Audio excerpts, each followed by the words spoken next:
핵심 뉴스를 정리해보는 시간 뉴스온입니다. 김은혜 기자 나와 있습니다. 어서 오십시오. 안녕하십니까. 네.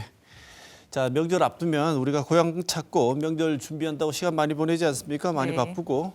근데 역시 정치하는 사람들 많이 바쁜 것 같습니다. 네, 그래서 첫 소식은 정치권 이슈입니다. 우리가 밥상 민심이란 말 많이 하잖아요. 보통 선거를 앞둔 명절이면 이 밥상 민심을 차지하기 위해서 이 정치권이 분주하다 이런 말을 하는데요. 이번 추석은 조만간 선거는 없습니다만 이 굵직한 이슈가 많아서요.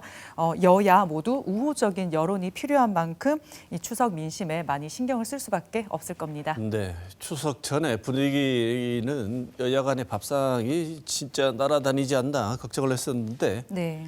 뭐 다행인지 아닌지 모르겠지만 일단 우선 멈춤이 좀 됐죠. 네, 그렇습니다.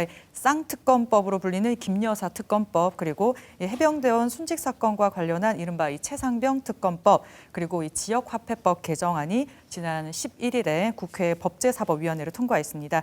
김여사 특검법은요, 도이치모터스 주가 조작 의혹과 그리고 명품 가방 수수, 그리고 인사 개입 의혹 등입니다. 그 발의 그리고 대통령 거부에 이어서 이 폐기가 됐다가 이번에 다시 발의가 됐는데요. 그러면서 이 최근 불거진 총선 공천 개입 의혹이 추가가 됐고요. 도이치모터스 주가 조작과 관련해서는 돈줄 역할을 해서 이 방조 혐의를 받은 송모 씨가 이번 항소심에서 유죄 선고를 받았습니다. 그렇기 때문에 비슷하게 계좌가 활용된 김 여사도 방조 혐의로 기소가 될 건지 지금 관심이 높은데요. 김 여사를 기소해야 된다는 여론이나 또 압박이 높아질 수도 있고 이것이 특검에 영향을 줄 수도 있을 것 같습니다. 이 발의만 네 번째인 최상병 특검법은요. 제3자인 대법원장이 특검 후보를 추천해서 이 야당이 추린 후보 중에 한 명을 대통령이 임명하는 내용이 포함됐습니다. 지역화폐법은요, 지역사랑 상품권 발행 등에 정부가 재정 지원을 하도록 한 겁니다. 민주당은 이 통과한 법안들을 추석 연휴 전에 본회의에 상정을 해서 처리하겠다는 방침을 세웠었고요. 국민의힘은 통상적으로 이 대정부 질문이 이루어지는 시기에는 법안 처리를 하지 않았다면서 반발을 했거든요. 하지만 우원식 국회의장이 지금은 의정 갈등의 해결에 집중해야 됐다라고 하면서 연휴가 끝난 19일에 본회의에서 처리할 수 있도록 여야가 합의를 좀 해라 이렇게 이야기를 했습니다. 민주당은 반발을 했고요. 강성 지지자들이 우원식 의장은 김건희 경호 의장이냐 하면서 십자포화를 퍼붓기도 했지만 결국 민주당은 받아들이기로 했고요. 국민의힘은 다행이라고도 하면서 하지만 19일은 협의한 적이 없다 이렇게 이야기를 했습니다. 네. 이번에 처음 등장한 지역화폐법 어떤 내용이죠? 네, 요즘 지자체마다 그 지역에서 쓸 수 있는 지역화폐를 많이 발행을 하잖아요. 이 지역화폐를 결제하고 해당 지역에서 대형마트나 대기업 업종, 유흥업종 등을 제외하면 쓸 수 있는 건데 지자체마다 발행 한도도 다르고 할인율도 다르게 적용이 됩니다. 예를 들어서 그 지역에서 30만 원을 한도로 충전할 수 있고 할인율이 10%가 적용이 된다 하면 저는 27만 원을 들여서 30만 원을 충전할 수 있잖아요. 이 3만 원에 할인에 드는 비용을 지자체와 정부가 예산을 들여서 지원을 해왔는데요. 윤석열 정부는 출범 이후에 줄곧 여기에 쓰이는 예산을 전액 삭감을 해왔고요. 국회에서는 다시 이 예산을 살리기를 반복했습니다. 민주당은요, 온누리 상품권과 크게 다르지 않은데 야당이 추진해서 아예 듣지 않느냐 이렇게 이야기를 하면서 지금 소비 진작이 이루어져야 되는 상황에서 뭐라도 해야 되지 않겠냐 이렇게 대정부 질문에서 질문을 했는데요. 경제부총리는 온누리 상품권은 전통시장을 타겟팅한 것이고 이 지역사랑 상품권은 사용 대상이 훨씬 광범위하다면서 이 국가 전체적으로 봤을 때 이 소비 진작 효과에 의구심이 든다면서 반대 입장을 밝혔습니다. 이 강제로 일시 멈춤한 여야지만 결국은 첨예하게 입장이 다른 법안들이잖아요. 연휴가 끝나면 시기는 확정적이는 않지만 본회의가 통과될 것이 좀 확실해 보이고 또 거부권이 반복될 것이 좀 더 확실해 보입니다. 여러 갈등의 의료 대란 같은 풀어야 될 문제가 많기 때문에요. 이런 것들은 좀 풀면서 법안들에 대해서 서로 갈등해도 논의를 좀 해가면서 토론했으면 좋겠습니다. 네. 명절에 결혼 언제 하니, 취업은 어떻게 됐니, 공부는 잘하니, 네, 공부 잘하니 이런 얘기 하지 말자고 하는데 특히 조심하셔야 되는 게 이 정치 얘기 잘못 꺼내면 이 집안에 싸움 나기 쉽습니다. 그래서 민심 밥상에 정치 얘기 올리시더라도 서로 이렇게 갈등하는 얘기는 말고 그냥 대화를 나눌 수 있는 정도의 수준에서만 정치 얘기하시면 어떨까 싶습니다. 네. 네, 두 번째 소식 전해주시죠. 네, 두 번째 소식은 우리 지역 소식입니다. 대구 경북 통합 신공항은 오는 2030년, 이게 빠르면 2029년 조기 개항을 목표로 추진 중이지만요. 가는 길이 좀 험난합니다. 이 화물터미널 입지를 두고 의성군에서 반발이 큽니다. 이게 2020년 당시에 권영진 대구시장, 이철우 경북도지사, 시도의회 의장들 이렇게 신공항 이전지 선정 관련해서 공동 합의문도 작성을 했고 네. 그 안에 여러 내용을 담았었는데 여기에 대한 해석이 좀 다른 것 같아요. 네, 그렇습니다. 2020년에 대구 경북 신공항 입지 선정과 관련해서도요. 공동 합의문을 이끌어낼 때 진통이 상당했습니다. 군의 여러 인센티브가 편향됐다라는 반발이 나왔고요. 그래서 이 5개 인센티브를 핵심 내용으로 해서 공동 합의문을 작성을 했습니다. 그 중에 하나가요. 의성군 관내에 항공물류 그리고 정비산업단지를 조성한다입니다. 하지만 지난해 8월에 국토부가 화물터미널을 군에 배치하는 연구 용역 결과를 발표를 했고요. 그리고 지난해 이맘때쯤인데요. 대구시가 대구 경북 통합신공항 화물을 처리하는 중심 기능을 수행하는 이 신공항 물류 단지를 의성군 관내에 둔다고 발표를 하면서 이 반발이 커졌습니다. 화물터미널은 민간 공항이 있는 군위 쪽에 들어서는 거였거든요. 대구시와 홍준표 시장은 이 화물과 물류는 엄연히 다른 개념이라고 하면서요. 항공 물류 단지를 의성에 두는 것은 공동 합의문에도 있고 이게 공동 합의를 이행하는 것이라고 이 줄곧 입장을 밝혀왔습니다. 이 화물터미널은 이 공항시설법상 공항시설에 속하고 국내외 공항에서 활주로와 화물터미널이 분리된 사례가 없다. 그리고 물류터미널은 물류시설의 집합제라고 하면서 이 공항과 가장 가까이에 설치를 해서 그 기능을 강화하는 것이 좋은 방법이다. 이렇게 설명을 해왔습니다. 하지만 의성군에서는요. 항공물류 핵심이 화물터미널이라고 하면서 의성군에 배치하기로 한 것이 합의라는 내용을 이야기를 지난해부터 줄곧 해왔습니다. 네, 군위에 여객기 화물터미널, 의성에는 화물기 전용 터미널 이렇게 건립하는 중재안 네. 냈고 합의했지 않습니까? 네, 그렇습니다. 그런데 그 이후에는요. 또 군에서 반발이 나왔습니다. 민간공항 시설은 군위에 있어야 한다면서 반발을 했고요. 그리고 이 국토부도 지방공항의 화물터미널이 복수로 있을 필요 없다. 이렇게 회의적인 시각을 나타내면서 진척이 없었습니다. 그렇지만 이후에 국토부가 입장을 선회하면서 다시 신경전이 벌어지고 있는데요. 의성군은 활주로를 중심으로 서쪽 비안면 일대에 화물터미널이 있어야 된다고 이야기를 하고 있지만 국토부 안은요. 동쪽 동양면 쪽에 이게 입지를 두는 것을 지금 하고 있거든요. 그래서 이 양측이 또 여기를 두고 갈등을 하고 있습니다. 네, 이렇게 입지 갈등이 길어지면 민간공항 건설이 차질이 불가피하지 않겠습니까? 네. 그래서 또 홍준표 시장이 카드 한 장을 던졌다면서요? 네, 그렇습니다. 플랜 B인데요. 홍준표 시장은 군위군 우보면에 대구 경북 신공항을 짓는 플랜 B 방안을 마련하라고 지시를 했다. 이런 보도가 이번 주에 많았습니다.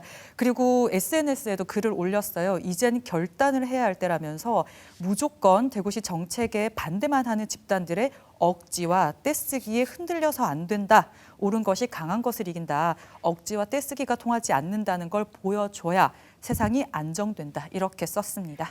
이번에도 좀 강하게 입지 자체를 바꿀 수도 있다는 발언 상당히 강하게 들리는데요. 왜 그럴까요? 홍 시장 입장에서는 대안을 제시를 했는데 자꾸 반발을 하는 건 이 사업 자체를 안 하자는 거다. 이렇게 이야기를 하고 있습니다. 국토부가 민간공항 기본계획 고시를 연내해야 되는 일정이거든요. 이게 고시가 돼버리면 되돌릴 수 없게 되고요. 이후에 뭐 토지 수용이나 다른 절차들이 있는데 그런 절차에 있어서도 이런 일이 반복될 걸 홍준표 시장이 좀 우려하고 염두를 하면서 이런 강경한 발언을 하는 건 아닌가라는 생각을 했는데 최근에 또 언론 브리핑을 한 걸 보니 SPC 구성과 관련해서도 좀 복잡한 마음이 생기면서 이 사업 자체를 좀 다른 방향으로 구상해야 된다라는 안이 필요하다라는 필요도 있는 것 같았습니다. 그리고 또 이 공항 문제뿐만 아니라요. 행정 통합이나 대구도심 군부대 이전까지 이 대구 현안과 관련한 내용에서도 불편한 기색을 많이 드러냈어요. 군부대 지금 이전과 관련해서는 군위를 빼고 유치 신청을 한 나머지 지자체들이 국방부에 이 투명하고 공정하게 선정 절차가 이루어져야 된다면서 요구서를 냈거든요. 홍 시장은 지자체들이 잘 모른다. 그리고 경북이 잘 나서지 않는다. 이렇게 비판을 했습니다. 네, 이 과정 선정 과정에 진행 과정에 나름의 수기 절차가 포함되고 수기 과정이 있었고 네. 그 과정에 참여했던 사람들의 입장에서 보자면 이 입지를 이렇게 바꿀 수 있다는 말에는 비판 그리고 그럴 수 있냐라는 이 우려, 비판과 우려가 나올 수밖에 없을 것 같은데요. 네, 그렇습니다. 뭐 토론도 했고 주민 투표를 해서 결정된 일이잖아요. 조원진 우리공화당 대표는 홍준표 대구시장이 대구 경북을 초토화하고 있다면서 내 생각대로 되지 않으면 무조건 판을 깨는 행태는 옳지 않다 이렇게 비판을 했습니다. 그리고 이 홍 시장 플랜 B 발언이 알려진 이후에도 하루 정도 의성이나 경북에서는 입장 표명이 없었어요. 그런데 결국은 이철우 지사가 등판을 했습니다. 이 플랜 B로 바꾸려면 특별법을 바꾸어야 하고 그리고 아무도 동조하지 않을 것이라고 했습니다. 이 홍 시장 돌출 발언에 대해서도요. 그동안은 진흙탕 싸움으로 보일까 봐 좀 참았는데 느닷없는 플랜 B는 좀 유감이다 이렇게 이야기를 했습니다. 그리고 SPC 구성이 지금 잘 안 되고 있거든요. 건설사를 찾지 못하고 있는데 그렇게 차질이 빚어지는 걸 의성 군민들 탓으로 시선을 돌린다 이렇게 비판을 했습니다. 두 분 좀 날카롭게 대치를 하고 있습니다. 이 대구 경북 100년 사업이라고 하지만 앞서 들으신 것처럼 대구시 홍준표 시장과 이철우 경북도지사 갈등이 지금 어느 때보다 높은 상황이거든요. 그렇지만 두 분이 좀 행정가이시기 전에 정치 경력이 풍부하신 분들 아니겠습니까? 그야말로 정치가 필요한 때인 것 같습니다. 네, 명절이니까 형제들끼리 만나서 하는데 대구 경북이 이렇게 사이가 불편하면 좀 그렇습니다. 네. 토요일과 일요일에 연이어서 추석 연휴가 되다 보니까 모처럼 추석 연휴가 길어졌습니다. 가족, 친척들 만나고 여행 가는 분들도 계신데요. 자, 이 연휴가 끝나고 조금 있으면 또 연휴가 생겼습니다. 네. 국군의 날이 34년 만에 임시 공휴일로 다시 지정이 됐다죠? 네, 그렇습니다. 국군의 날 개천절이 있는 게 10월 첫째 주거든요. 이 달력을 보면 9월 30일 그리고 10월 2일, 10월 4일 이렇게 휴가를 내면 부장님 눈치 안 보면 최장 9일 휴가가 생긴다. 이런 제목의 기사도 나왔습니다. 네, 너무 열심히 일하던 때인가요? 반대 기류도 상당히 많이 있었던 것 같은데 요즘은 네. 대체로 환영하는 분위기 같아요. 그런데도 여전히 이런 상황에서도 이 명함이 엇갈리는 곳이 있죠. 예, 그렇습니다. 뭐 워라벨 기조가 있으니 뭐 옛날보다는 반발이 좀 덜한 것 같습니다. 이 국군의 날 임시 공휴일 지정도요. 여당인 국민의힘이 요청을 해서 정부가 국무회의를 거쳐서 지난 3일에 확정을 했거든요. 뭐 사실 쉴 수 있으면 정말 반갑고 못 쉬면 반갑지 않은 게 바로 임시 공휴일 아니겠습니까? 이 국가기관이나 이 지방자치단체 공무원들은요. 의무적으로 쉴 수 있지만 사실 민간 분야는 권고사항입니다. 그렇기 때문에 뭐 공무원, 대기업 직원만 좋지 다른 사람들은 좀 반갑지 않다. 이런 얘기가 늘 따라 나오긴 합니다. 못 쉴 수도 있고요. 또 쉬는 날 일을 해야 되기 때문에 뭐 사용자, 사측의 경우에는 그만큼 휴일 비용을 줘야 된단 말이에요. 그래서 인건비 부담이 늘어나는 측면도 있고요. 그리고 손님이 오히려 줄어들 수 있는 그 업무 지구에 있는 상권 같은 경우에도 영업이 잘 안 되니 반갑지 않은 게 마찬가지입니다.